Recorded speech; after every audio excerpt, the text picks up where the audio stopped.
Rain fell softly on the busy streets of Neo-Seoul. The year was 2157, and the city looked very different from the old pictures in history books. Tall buildings reached up into the clouds, their sides glowing with bright advertisements in both Korean and English.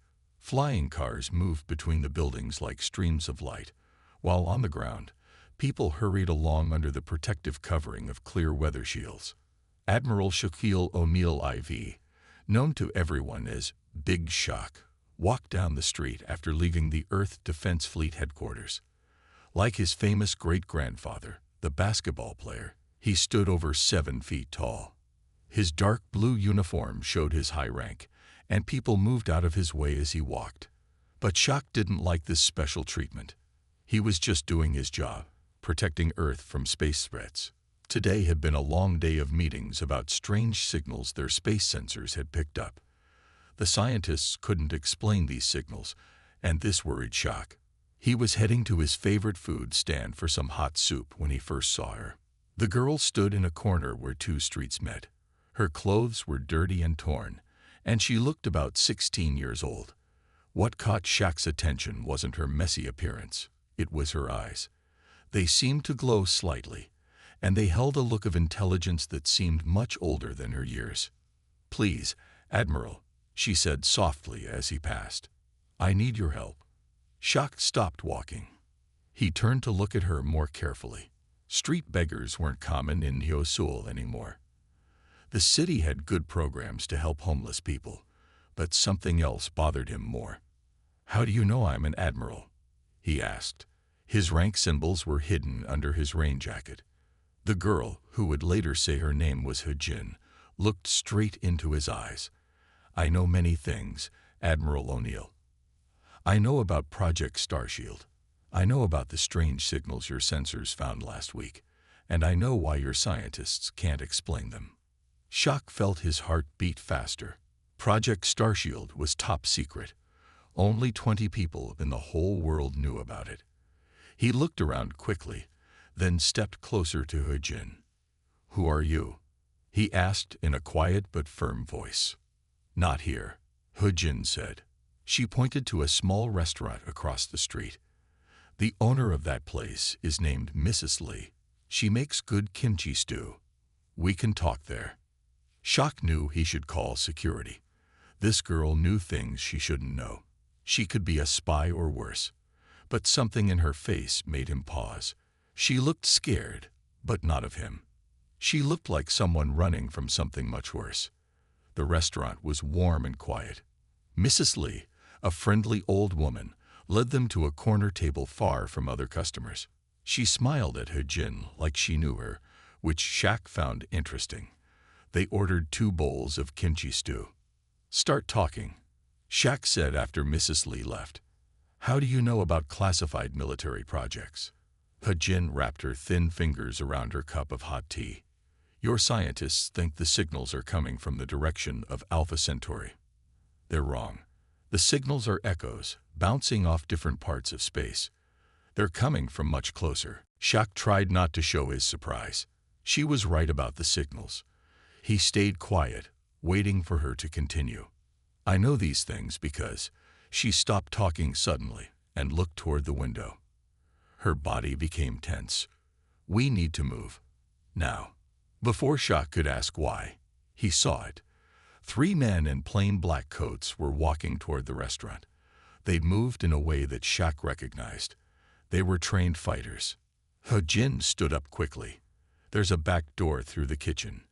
Mrs. Lee will let us use it. Please, Admiral. If those men catch me, many people will die." Shaq had been in the military for 25 years. He had learned to trust his instincts. Right now, those instincts told him this strange girl was telling the truth. He stood up, dropped some money on the table, and followed Hejin toward the kitchen. Mrs. Lee saw them coming. Without a word, she pointed to a door behind some boxes. As they hurried through the kitchen, Shaq heard the restaurant's front door open. The back door led to a narrow alley. Rain was falling harder now. Hejin turned left and started running. Shaq followed, surprised at how fast she could move. They turned down several small streets, moving away from the main roads. Finally, they stopped in a small covered area between two buildings. They could hear the rain but stayed dry. Shaq wasn't even breathing hard, but he noticed Hojin wasn't either. Another strange thing about this strange girl. "Those men," Shaq said. "Who are they?" "They're not men," Hojin replied. "Not really. Not anymore." She looked up at him. "Admiral, I haven't been completely honest with you. My name isn't really Hojin, and I'm not really a homeless girl. But I had to be sure I could trust you before I told you the truth. And now I know I can trust you, because you followed your instincts back there instead of following rules. That's why you're different from other military leaders." She stood up straighter. "Admiral O'Neill, I need your help because Earth is in danger. Those signals your scientists found, they're a warning. Something is coming. Something that destroyed my home and killed my people 50 years ago." Shaq frowned. 50 years ago? That's impossible. You're just a teenager." Hojin smiled, but it was a sad smile. "That's what everyone sees when they look at me. But appearances can be deceiving, Admiral. Very deceiving." Suddenly, Hojin's image seemed to flicker like a bad video transmission. For just a second, Shaq saw something else standing there, a figure made of light, wearing what looked like royal robes. "What are you?" he whispered. "I'm the last survivor of a civilization your people never knew existed, and I'm here because the same things that killed my people are now heading toward Earth." Hojin looked at her hands. "I don't have much time. This form is hard to maintain.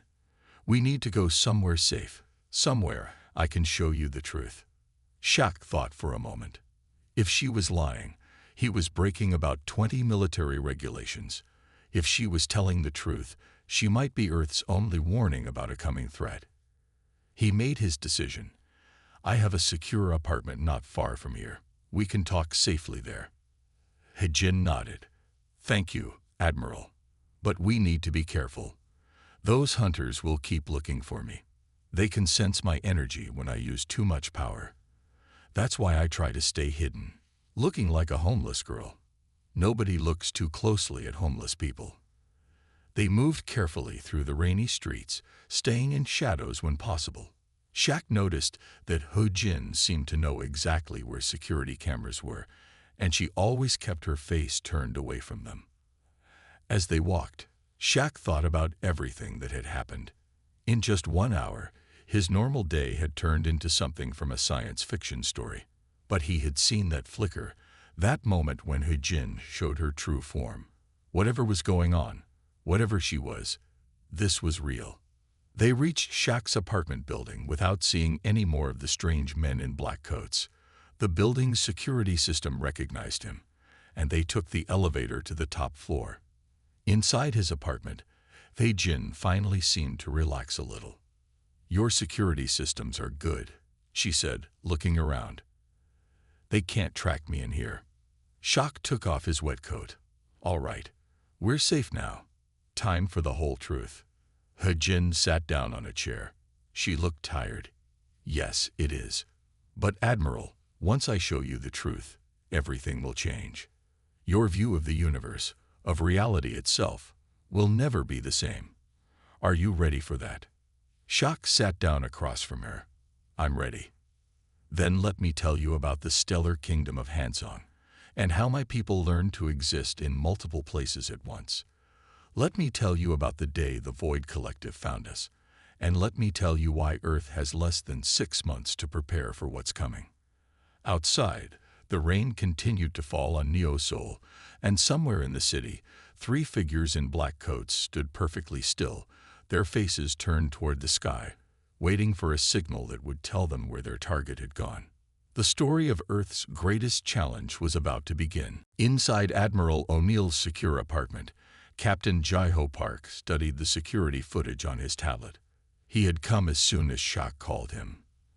The footage showed the same girl appearing in 17 different places across Neo-Seoul at exactly the same time. Jiho rubbed his tired eyes. and looked up at Shaq. "Sir, this breaks every law of physics we know," Jaiho said. He turned to look at He-Jin, who sat quietly in the corner. "How are you doing this?" He-Jin smiled softly. "Your physics is young. My people learned to split our consciousness hundreds of years ago. Think of it like running many copies of the same computer program at once." Shaq walked to his window and looked out at the rainy city. In the 6 hours since he had met He-Jin, his world had turned upside down. He watched as flying cars moved between the buildings, their lights reflecting off the wet surfaces. "Show him," Shaq said to He-Jin. "Show him what you showed me." He-Jin stood up. Her image flickered again, like a TV with bad reception. Suddenly, there were 3 of her in the room. Each one looked solid and real. Jaiho jumped back, nearly dropping his tablet. "This is how we survived after the attack," all 3 He-Jins said at the same time. "By splitting ourselves, we could be in many places at once. We could hide better this way." The 2 extra He-Jins disappeared, leaving only the original. Jaiho typed quickly on his tablet. "The energy readings are off the charts, but they don't match anything in our database." "They wouldn't," He-Jin said. She sat down again, looking tired. "Your sensors aren't made to detect quantum consciousness energy. The hunters can track it, though. That's why I try not to split often." Shaq turned back from the window. "Tell us everything from the beginning. No more secrets." He-Jin nodded. "My real name is Sunmei. I was a princess of the stellar kingdom of Hansong. We built our civilization in secret, hidden in folds of space-time your scientists haven't discovered yet." She held out her hand, and a small ball of light appeared above it. The ball expanded, showing images like a hologram. They saw beautiful cities floating in space, with buildings that looked like they were made from light and crystal. "This was my home," Sunmai said sadly. "We developed technology to split our consciousness when we realized how dangerous space travel could be. If something happened to one body, our consciousness would continue in the others. But then the Void Collective found us. The hologram changed. Dark ships appeared, shaped like giant black squares. They moved without making any sound. They harvest conscious beings," Sunmai explained. "They add them to their network, using their minds like computers. When they attacked us, we tried to fight. But they had technology we had never seen before. They could turn off our quantum splitting, force all our copies back into one body. Then they would take that body." Shaq and Jaiho watched as the hologram showed the dark ships destroying the beautiful cities. The images were silent, but they could almost feel the horror of what they were seeing. "My parents, the king and queen, they used the last of their power to hide me. They split my consciousness into 1,000 pieces and scattered them across space and time. Most of those pieces are gone now. I only have enough power to make a few copies of myself these days." The hologram disappeared. Sunmai looked even more tired now. "The hunters you saw earlier, they're humans who were taken by the Void Collective. Their consciousness is gone, replaced by void programming. They can sense quantum energy. They've been looking for me for 50 years. Jaiho shook his head. "But you look like a teenager. How can you be over 50 years old?" "This body isn't real," Sunmai explained. "It's a quantum projection. I can make it look however I want. I choose to look young because people underestimate young girls. It helps me hide." Shaq sat down across from her. "You said Earth has 6 months. Why?" "The signals your scientists found. They're not coming from Alpha Centauri. They're coming from the space between spaces, where the Void Collective hides their ships. I can sense them. They're gathering their fleet. Earth will be their next harvest." Jaiho looked at his tablet again. "Sir, I've been checking the signal data. If you adjust for quantum interference patterns," he turned the tablet to show them. "She's right. The signals are much closer than we thought." Shaq stood up and began pacing. "We need proof. Something we can show to the Defense Council. They won't believe this without solid evidence. Sun Mei stood up too. I can give you proof, but we'll need to go somewhere with more powerful computers than your tablet, somewhere secure. The Quantum Research Lab, Jai-Ho suggested. Commander Dae-sung runs it. He's brilliant, and he can keep a secret. Shaq nodded. I can get us in. But we'll need to be careful. Those hunters are still out there. I can help with that, Sun Mai said. She closed her eyes for a moment. When she opened them, she looked different. Her dirty clothes were replaced by a clean military uniform. Her hair was neatly styled. She looked like a young officer. Call me Lieutenant Hu Jin again. No one will question an admiral walking with two officers. They left the apartment carefully. The rain had stopped, but the streets were still wet. The night shift was starting in Neo-Seoul, and the streets were less crowded. They took Shaq's official car, which had dark windows that hid them from view. As they drove toward the research lab, Jai-Ho noticed something strange on his tablet. Sir, look at this. He showed them a news feed. 17 reports of a homeless girl asking for help in different parts of the city, all at the same time. All the girls disappeared when security forces came to check. Sun Mi, now looking like Lieutenant Hu Jin again, smiled. I told you I was scattered. Those are echoes of me, trying to find help. I didn't know which one would find you, Admiral, so I had to try many places at once. The research lab was a tall building made of black glass. It looked empty this late at night, but Shaq knew better. The most secret projects never stopped.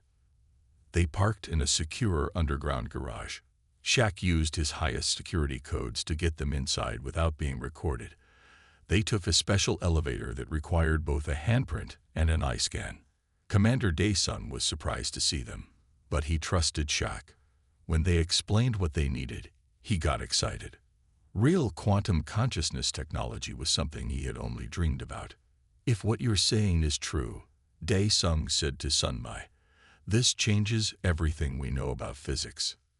It will change more than that, Sun Mai replied. She walked to the main computer system. May I? Dae-sung nodded. Sun Mai placed her hand on the computer screen. Suddenly, all the screens in the lab lit up with strange symbols and diagrams. This is the quantum mathematics my people developed, she explained. This will help you understand how the Void Collective hides their ships. And this, more symbols appeared. This will help you detect them. The three men watched in amazement as complex equations filled screen after screen. Jai-Ho and Dae-sung began taking notes, trying to understand what they were seeing. But their amazement turned to fear when alarms suddenly started ringing throughout the building. They found us, Sun Mai said. Her uniform flickered, showing her dirty clothes underneath for a moment. The hunters. They tracked my energy when I connected to your computers. Shaq moved quickly to the security screens. 3 men in black coats were walking through the lobby, ignoring the security guards who tried to stop them. When one guard tried to grab them, he fell to the ground unconscious just from touching them. How do we fight them? Shaq asked. We don't, Sun Mai said. Not yet. We run. The data transfer isn't complete. You need all of it to have a chance against the Void Collective. Dae-sung pointed to a door at the back of the lab. There's a maintenance tunnel. It leads to an old bomb shelter. We can hide there until the data transfer is done. They could hear heavy footsteps in the hallway outside the lab. The hunters were getting closer. Go, Shaq said to the others. I'll hold them off. No, Sun Mai grabbed his arm. You don't understand. If they touch you, they'll take your consciousness. You'll become one of them. We need you, Admiral. Earth needs you. The footsteps got closer. They had to make a decision fast. The fate of Earth might depend on what they did in the next few minutes. Commander Dae-sung moved quickly to his computer console. His fingers flew across the keyboard as the footsteps got closer to the laboratory door. The maintenance tunnel is behind that panel, he said, pointing to the wall. But we need 3 minutes to download all this quantum data. We don't have 3 minutes, Jai-Ho said. watching the security screens. The three hunters in black coats were almost at their floor. Sun Mai stood in the middle of the room. She took a deep breath and closed her eyes. "I can give you 4 minutes," she said. When she opened her eyes again, they glowed with a soft blue light. "But this will be dangerous." Before anyone could stop her, Sun Mai's body began to split. 2 copies appeared, then 4, then 8. Soon, 20 versions of Sun Mai stood in the laboratory. Each one looked solid and real. "My consciousness can't hold this many copies for long," all the Sun Mai said at once. Their voices echoed strangely. "But the hunters will have to chase all of us. They won't know which one is real." Shaq understood her plan. "They'll split up to follow different copies." "Yes," the Sun Mai answered. "When I leave, wait 1 minute. Then go down the maintenance tunnel. I'll meet you at the old bomb shelter." She paused, looking at each of them. "If I can." Suddenly, the laboratory door began to spark. The hunters were trying to break through. "Go," Shaq ordered. The 20 copies of Sun Mai ran in different directions. Some went through walls like ghosts. Others used doors and windows. Each copy leaked quantum energy that the hunters could track. The laboratory door burst open. 3 men in black coats walked in. Their eyes were completely black, and their movements were too smooth to be human. They looked around the room, then spoke in flat voices. "Multiple quantum signatures detected," they said together. "Diverging paths identified. Initiating pursuit protocol." The hunters split up, each one following a different trail of quantum energy. They ignored Shaq and the others completely. As soon as the hunters left, Dae-sung returned to his computer. 2 minutes until download is complete," he said. Jai-ho helped Shaq move the wall panel, revealing the maintenance tunnel entrance. It was dark inside, but it looked solid and well-maintained. "Download complete," Dae-sung announced. He pulled a small data device from his computer and put it in his pocket. "This contains everything Sun Mai gave us about quantum consciousness and the Void Collective's technology." They climbed into the maintenance tunnel. It was narrow but tall enough to stand in. Emergency lights gave everything a red glow. They walked quickly, following Dae-sung's directions toward the old bomb shelter. "Will she be okay?" Jai-ho asked as they walked. "Making that many copies at once. She said it was dangerous," Shaq replied. He was worried too. "But she's stronger than she looks." The bomb shelter was left over from the old days, built deep underground. It had thick walls and its own power supply. When they reached it, they found it empty. "Now what?" Jai-ho asked. "We wait," Shaq said. 1 hour, if she doesn't come by then." He didn't finish the sentence. They all knew what it would mean if Sun Mai didn't make it. While they waited, Dae-sung connected the data device to his tablet. "This is amazing," he said, looking at the quantum mathematics. "Their understanding of reality is far beyond ours. Look at this." He showed them diagrams that explained how consciousness could be split and copied. The mathematics behind it was complex, but the basic idea was simple. Consciousness wasn't tied to one place or one time. They learned to treat consciousness like a computer program, Dae-sung explained. They could run multiple copies at once, back up their memories, even transfer consciousness between bodies. "The perfect way to survive in space," Jai-ho said. "If your ship was destroyed, your consciousness would continue in another body somewhere else." Exactly 43 minutes after they reached the shelter, they heard footsteps in the tunnel. Everyone grabbed their weapons, but it was Sun Mai who walked in. She looked exhausted, and her image flickered constantly now. "The hunters followed my copies all over the city," she said, sitting down heavily. "I led them on different paths, then let the copies fade away one by one. They'll be confused for a while, but they'll figure it out eventually." "How many copies can you maintain usually?" Dae-sung asked. 3 or 4 is safe," Sun Mai replied. 20 was too many. I burned up a lot of energy. I'll need time to recover." She looked at the tablet showing her people's quantum mathematics. But you got the data. That's what matters. Tell us the rest, Shaq said gently. Tell us everything. Sun nodded. Her image stabilized a little as she gathered her strength. The stellar kingdom of Hanson was built in secret places, in the spaces between normal space. We found ways to fold space-time, creating pockets where we could build our cities. We lived there happily for centuries, advancing our technology, especially our understanding of consciousness. She created a small hologram showing their cities again. We thought we were safe in our hidden spaces, but the Void Collective found us. They had developed similar technology, but they used it differently. They found ways to force consciousness out of bodies, to capture it, and use it like computer processors. The hologram changed, showing the dark square ships. They're not just ships. They're giant consciousness processors.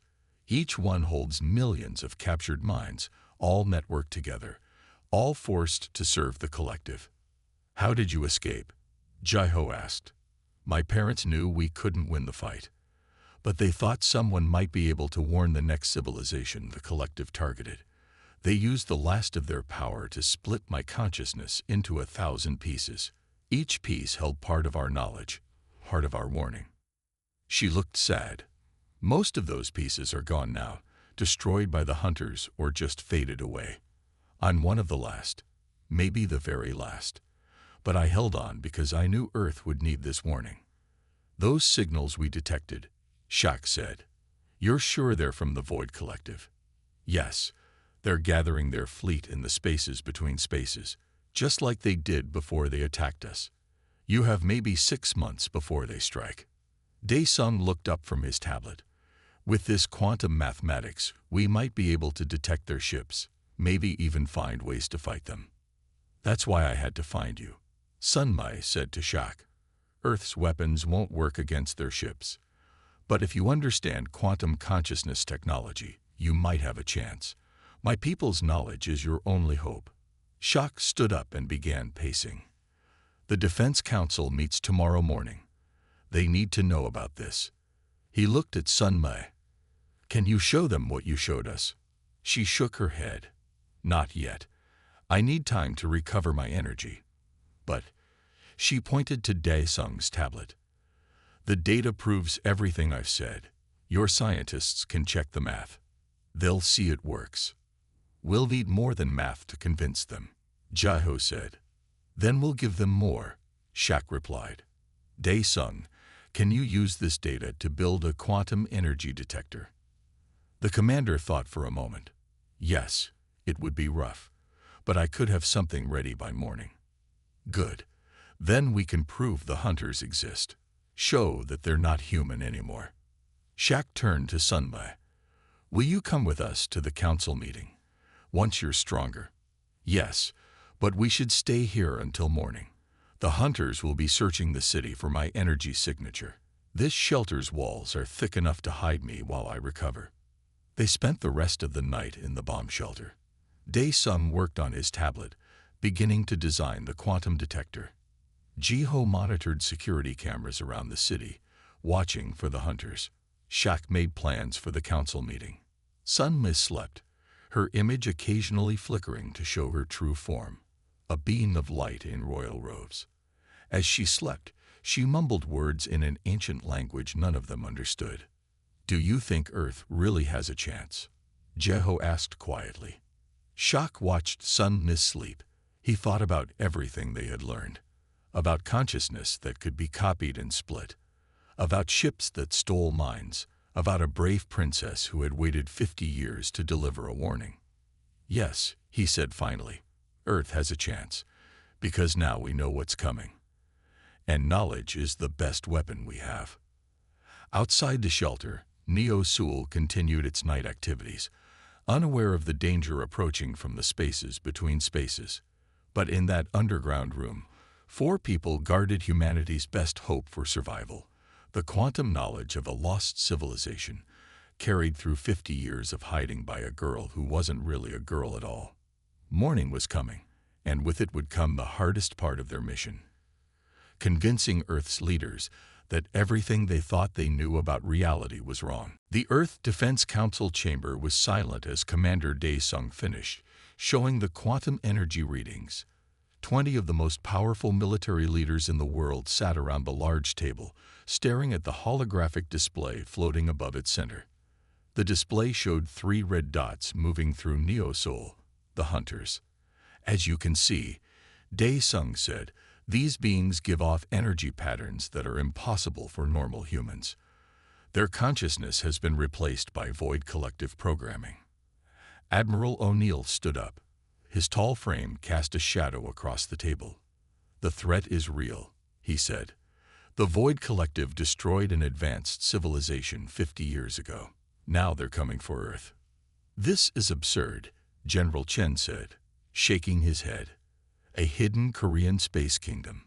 Consciousness splitting. It sounds like a children's story. Show them, Shaq said quietly. Sunmi stepped forward. She looked different now, wearing a formal military uniform. She had recovered her strength during the night. Honorable Council, she said, let me show you the truth. Before anyone could object, her image began to change.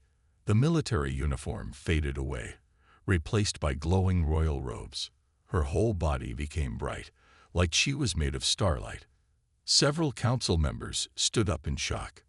I am Princess Sunmi of the stellar kingdom of Hansong, she said. Her voice echoed slightly. This is my true form. What you see is a quantum projection of my consciousness. She raised her hands, and the holographic display changed. It showed the beautiful cities of her kingdom, floating in folded space. Then it showed the attack of the Void Collective. The council members watched in silence as the dark ships destroyed city after city. The Void Collective doesn't just destroy civilizations, Sunmi explained. They harvest consciousness. They take minds and force them to become part of their network. Those hunters in your city, they were once human beings, just like you. Lieutenant Minna, the military's top AI specialist, spoke up. The quantum mathematics in Commander Dae-sung's report. I've checked it. It's real. It works. This technology is far beyond anything we have, but it's scientifically sound. The council chamber erupted in worried conversations. Some members argued loudly, while others sat in shocked silence. Shaq watched them carefully. He knew they needed to act fast, but they also needed to act together. General Chen stood up again. Even if this is all true, he said, what can we do? Our weapons would be useless against ships that can hide in folded space. Not useless, Sunmi said, just incomplete. She looked at Dae-sung. Show them the defense plan. Dae-sung changed the holographic display. Now it showed designs for new weapons and defense systems, all based on quantum consciousness technology. We can modify Earth's defense systems to detect quantum energy signatures, he explained. We can find their ships, even in folded space. And with Princess Sunmi's help, we might be able to develop weapons that can affect quantum consciousness. How long do we have? Asked Admiral Wang. The Void Collective is gathering their fleet, Sunmi said. Based on their energy signatures, I estimate they will attack in 6 months. Maybe less. Suddenly, alarms started ringing throughout the defense headquarters. Lieutenant Minna rushed to her computer console. Her face went pale as she read the screen. Multiple quantum signatures detected, she announced. They're everywhere. Hundreds of them, appearing all over the planet. A holographic display changed to show a map of Earth. Red dots appeared all over it, each one representing a quantum signature. Shaq realized what was happening before anyone else. They're not waiting 6 months, he said. That was their old pattern. They learned from what happened to the Hansong Kingdom. They're striking early. Sunmi's glowing form flickered with worry. The hunters, she said, they must have reported finding me. The Void Collective knows we discovered them. They're launching their attack now. The room burst into action. Council members rushed to contact their forces. Alarms continued to ring.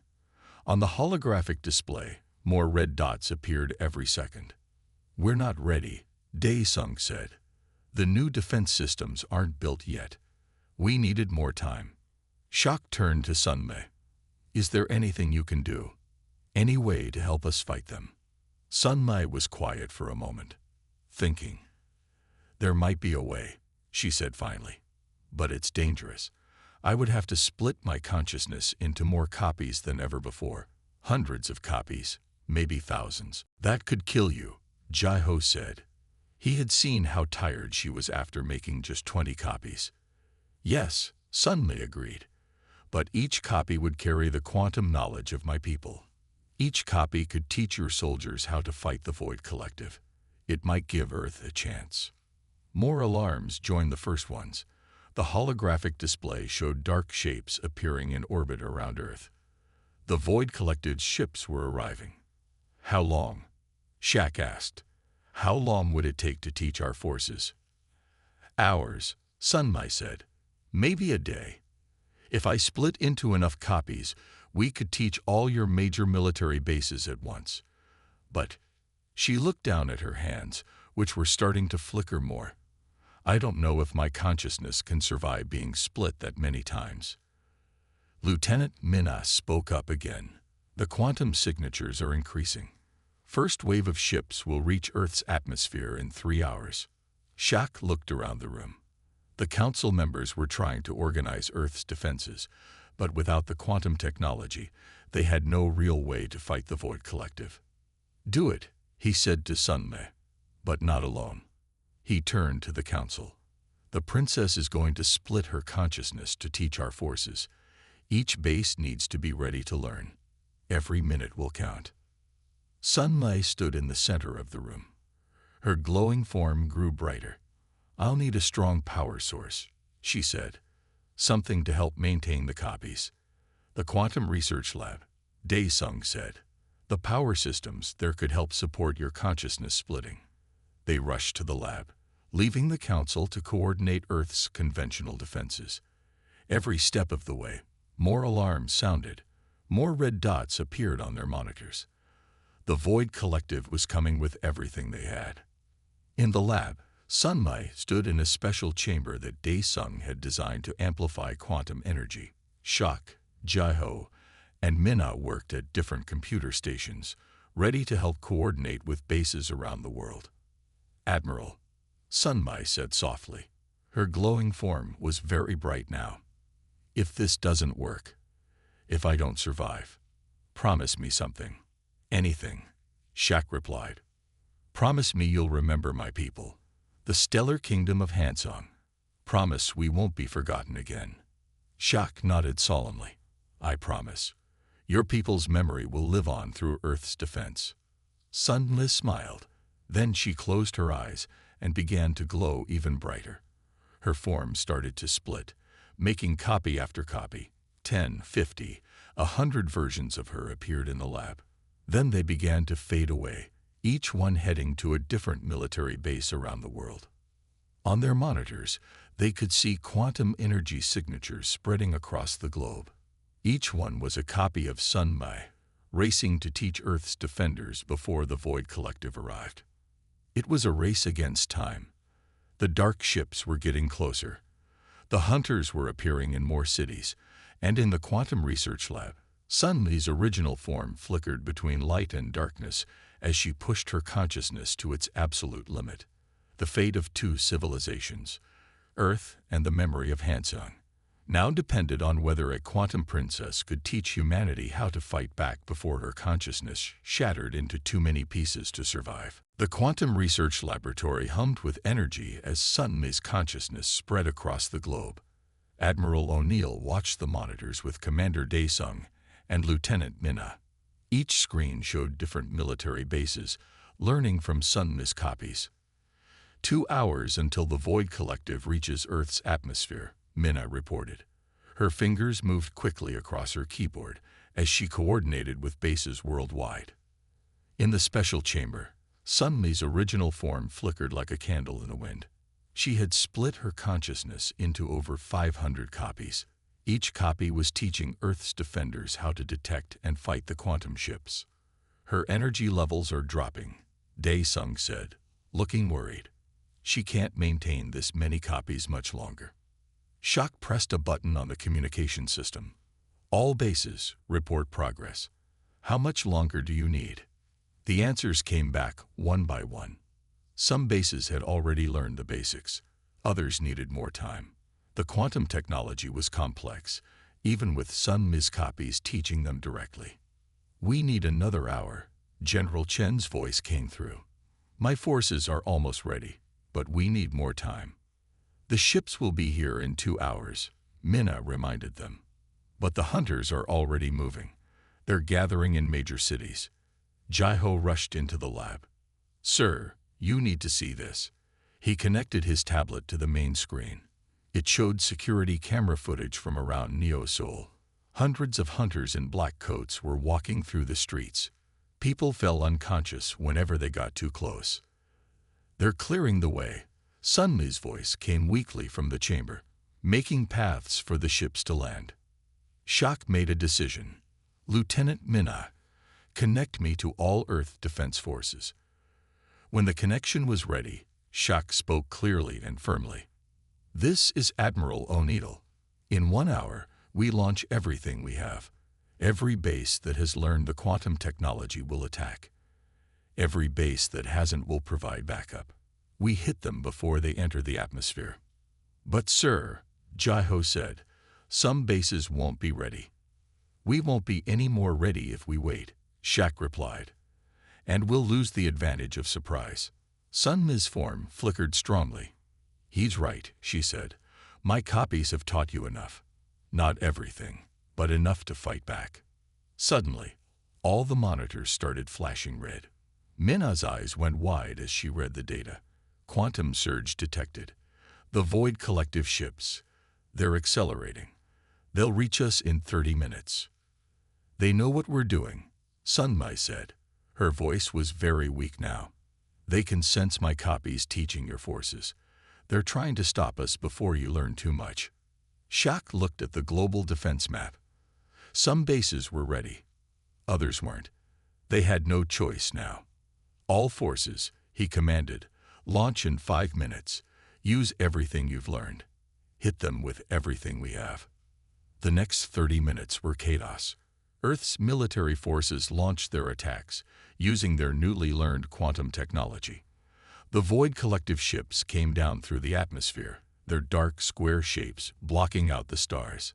In Neo-Seoul, the hunters suddenly stopped moving. They all looked up at the sky at the same time, waiting for their ships. Energy spike. Minna shouted. The ships are powering up their consciousness harvesting systems. In the chamber, Sun-Mi's form became almost transparent. I can't maintain the copies much longer, she gasped. Shaq watched the battle unfolding on the monitors. Earth's forces were fighting bravely, but they hadn't had enough time to learn all of Sun-Mi's knowledge. The Void Collective ships were taking damage, but they kept coming. We need more power, Dae-Sung said. More quantum energy to fight them. Sun-Mi's voice came very softly. There's a way, but it will destroy me completely. Everyone in the lab turned to look at her flickering form.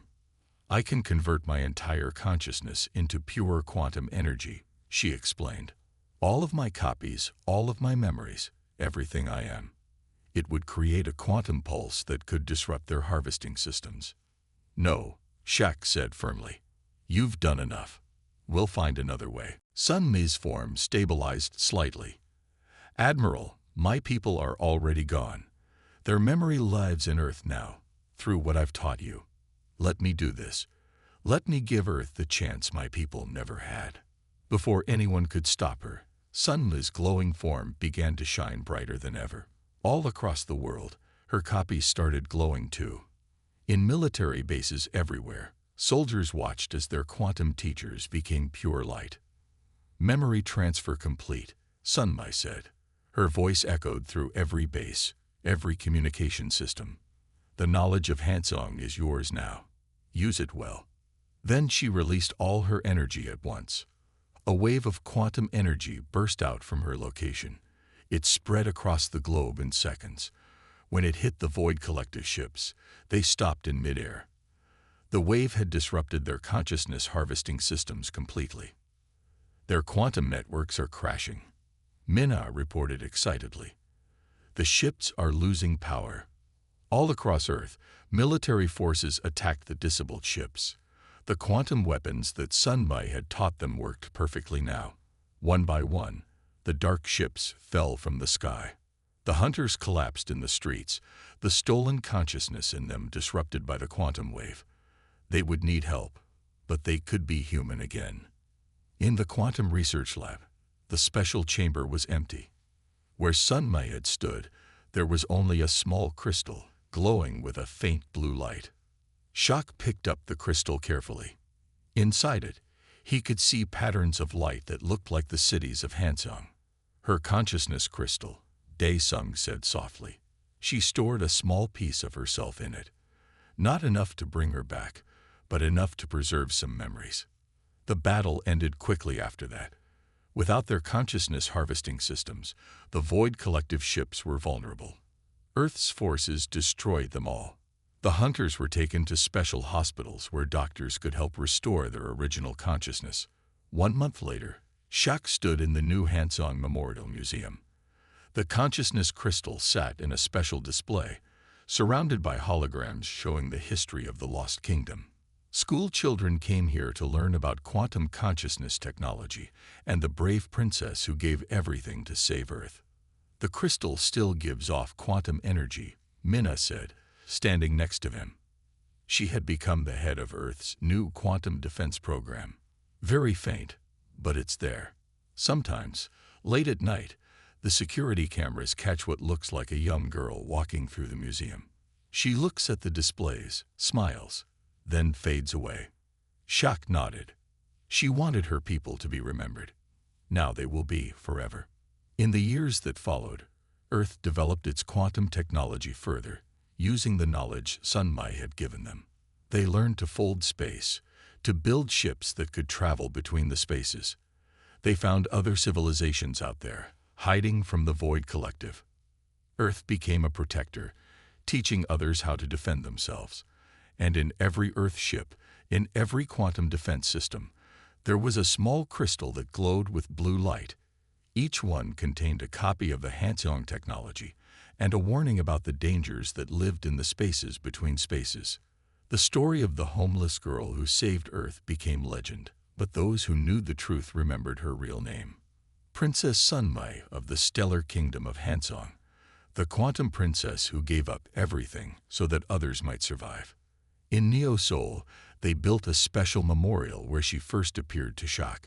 It showed a simple hologram of a young girl in ragged clothes, reaching out her hand to help others. The inscription read in both Korean and English. Sometimes the greatest heroes come in the most unlikely forms. Remember Sunmai, who taught us that consciousness, like hope, can never truly be destroyed. Shaq visited the memorial often. Sometimes, on quiet nights, he thought he could hear a soft voice saying, "Thank you for believing in me." But when he looked, there was only the hologram, reaching out its hand, forever helping those in need.